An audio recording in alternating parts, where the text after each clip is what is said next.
Cicadas Are Back by Travis Schaefer, illustrated by Elijah Blakely. The cicadas are back. Some have been away for 17 years. A cicada is an insect. It has big wings. Most have red eyes. Cicadas buzz and click. They like to make loud sounds. Cicadas are the loudest insects. They can be heard during the day.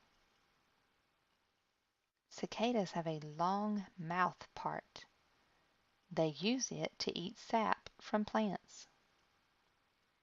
Cicadas lay eggs. They like to lay eggs in tree bark. Cicadas live in a brood. They like to live in a group. Cicadas dig into the ground. They like to live underground. Goodbye, cicadas. See you in another 17 years. The end.